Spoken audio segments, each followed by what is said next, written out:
The WNBA is in real trouble now that Caitlin Clark and the Indiana Fever are out of the playoffs after losing 87-81 to Alyssa Thomas and the Connecticut Sun on Wednesday. Indiana made the postseason for the first time since 2016. Led by Clark, Aaliyah Boston, and Kelsey Mitchell, the Fever finished the regular season strong and grabbed the 6th seed. You could say that is still a solid first year for Caitlin, and that is true. But for the league, the Fever getting knocked out this early may be the worst possible outcome. The WNBA seems ready to push hard to fix that, but the bigger question is simple. Can the other players bring in viewers the way Clark does? No. Can the other teams pull the same numbers? No. Can they at least fill arenas at the same level? No again. The league is in a bad spot now that Indiana is gone, and we are probably about to see the ratings keep falling from here. Full of games this season, mainly when they were playing against Caitlin Clark. WNBA players, they have finally experienced what it feels like to play in front of people who are capable of breathing without the assistance of an air compressor. With the chase for the golden toilet beginning this past weekend, I know the community of identifiers. They want to continue this celebration into the fall. But Uncle Casey is here to tell ya, the celebration is over. Reality is knocking on the door of the porta potty. The truth is finally coming to the light. The same light that is going to be dimming here in about 12 hours when Caitlin Clark is eliminated from the playoffs. So now people are wondering if the WNBA is about to take a major hit. Most fans already knew Caitlin was the main reason so many people were tuning in. And now that she is gone, a lot of that audience may be gone too. But this goes even deeper. The league and its sponsors seem to understand exactly what is happening.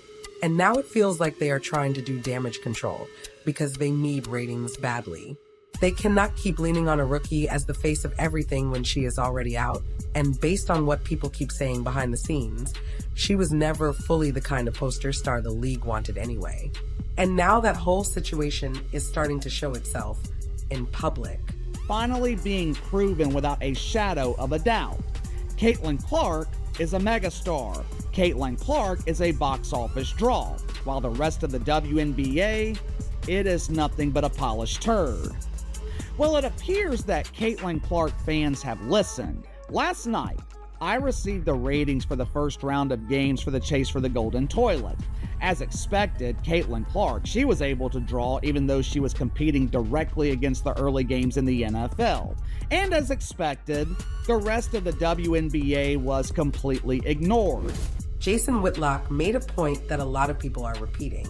Why would Nike put in this much money and attention only to let the moment slip away? And why would the WNBA fail to fully support the one player bringing massive attention to the league? A lot of people think it comes down to the image and type of story the league would rather push. Everything that we've been talking about, like what's wrong with the WNBA, what's wrong with diversity, equity, and inclusion, what's wrong with this race agenda, what's wrong with this Black Queens agenda.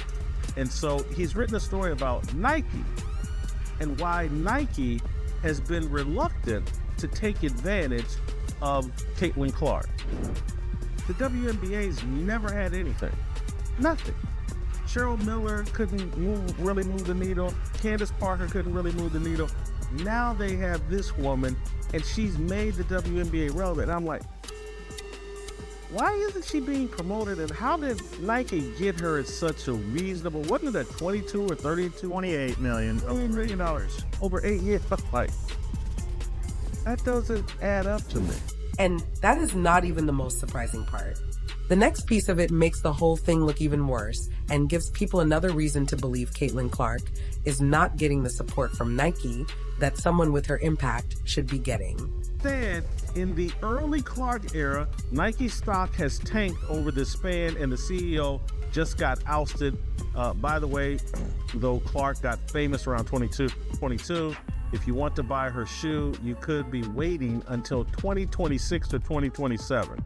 It goes on to point out, like, Caitlin Clark's in her first NBA playoffs, first NBA season, and she's wearing Kobe Bryant shoes. They don't even have a shoe for her. And it may not be till 2026, 2027. LeBron James had his own signature shoe his rookie year. So 20 years ago, Nike was nimble enough and had enough vision to see that, hey, let's get LeBron's shoe out here. This guy's going to be a big deal. They can't do this for Caitlin Clark for some reason. It sounds wild, but once you look at the effect, it becomes easy to understand. So he walks through, like, there was a Nike ad for Iowa Caitlin, though it wasn't exactly pushed on the public. There has been no Nike commercial for Clark as a pro. Let that sink in. No Caitlin Clark commercial. She's had 4 years of being the biggest star in all of sports, driving up these television ratings. No Nike commercial. That was me. Now back to Ethan Strauss. Now Clark's Fever are in the WNBA playoffs, and she's wearing Kobe sneakers instead of her own signature brand. In summary, Nike lucked into the marketing chance of a generation, and they're using that to advertise old product. Why is it happening this way? Now here's the money. Based on conversations with people in the know, it indeed has something to do with the WNBA MVP and Nike athlete Asia Wilson. But beyond Wilson, it's about the culture of the company that's more concerned with quelling noise rather than making it, as Nike once used to. And that is exactly what seems to have happened. Caitlin Clark got eliminated, and now it feels like the league is ready to move on from her for the rest of this season. Or at least that is what some fans believe both the WNBA and Nike want. What do you think? Is the league done for this year now that Clark is out? And will fans come right back when she returns next season? Let me know in the comments. Now back to Clark and what she did last night. Indiana's late season turnaround was not enough, as the Sun moved on to the semifinals for the 6th straight year. The Fever did not get the ending they wanted after being swept, but there is still a lot to feel good about. This team started the year 1-8, and many people had already written them off. But the Clark and Boston pairing clearly gives Indiana something real to build around. Both were named All-Stars as young players, and the Fever now look set to have back-to-back Rookie of the Year winners. If the team keeps improving, they should be right back in the playoffs next season. Even in the loss, Clark was outstanding, finishing with 25 points, 6 rebounds, and 9 assists while nearly leading a fourth-quarter comeback. She became the first rookie in WNBA history to record at least 25 points, 5 rebounds, and 5 assists in a playoff game, and the first rookie in either the WNBA or NBA to post that kind of playoff line since Magic Johnson in 1980. In just 2 postseason games, she already added to what has been one of the best rookie seasons the league has ever seen. Clark started strong in Game 2 by knocking down her first 3 after a rough shooting night in Game 1. She cooled off later as Connecticut's physical style wore her and Kelsey Mitchell down, especially since both played all 40 minutes. Even with that heavy workload, Clark found another burst late in the game. She hit a 3 with about 4 minutes left to give Indiana the lead, but Marina Mabrey answered right away, and Connecticut closed it out. Indiana found the right mix of players and style in the second half of Clark's first season, heating up after a slow start and climbing to the 6th seed. The Fever picked up the pace, added Lexi Hull to the starting lineup, and turned into one of the league's top offenses.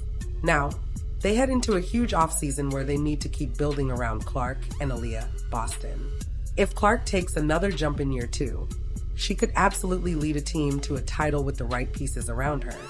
The first big move for Indiana this summer should be re-signing Kelsey Mitchell, who was terrific after the Olympic break and gave the Fever offense another gear. As the season went on, Mitchell and Clark built strong chemistry, and Coach Christie sides began using them together more to pressure defenses. Mitchell averaged 19.2 points per game. Looking outside the roster, Indiana could also use an athletic wing. Hull did a great job as a 3-and-D player, but the team could still use someone who can fill that role either next to her in smaller lineups or behind her off the bench. One name to watch is Maisha Hines-Allen from Minnesota, who will be a free agent. And even in the series loss, Clark broke another record by becoming the first player in WNBA history to average at least 18 points, 5 rebounds, 8.5 assists, 2 steals, and 1 block across an entire playoff series. Michael Jordan is the only other player to ever do that across either league. Don Staley and the rest of the angry Yas Queen feminists saying, don't do that for that white girl until you make this 6'5" black woman more popular than the white girl. That when you look around and ask yourself, why is the WNBA marketing the playoffs leading with Asia Wilson and not Kelsey Mitchell, not Caitlin Clark? Why? Why are they? No, you're white. You have to stand in line. We're committed to Asia Wilson. Asia Wilson not going to sell a shoe. Period. End of story. Are idiots. Idiots. They're not about business. They're not about growing the WNBA. They're about diversity, equity, and inclusion. This is insanity what they're doing to Caitlin Clark. It's bad business. It's short-sighted. When this woman exits the playoffs, probably tonight, the WNBA playoffs are over. You wonder why they sat and watched her get stabbed in the eye by Dejanay Carrington and did nothing? They want her out of the playoffs. That puts Clark in very rare company. After a tough Game 1, she showed again that she does not stay down for long. She has that short memory great players need, where one bad moment does not carry into the next one. In Game 2, she led Indiana with 25 points, 6 rebounds, and 9 assists on 10 for 23 shooting, and she only turned it over 3 times, which was below her season average.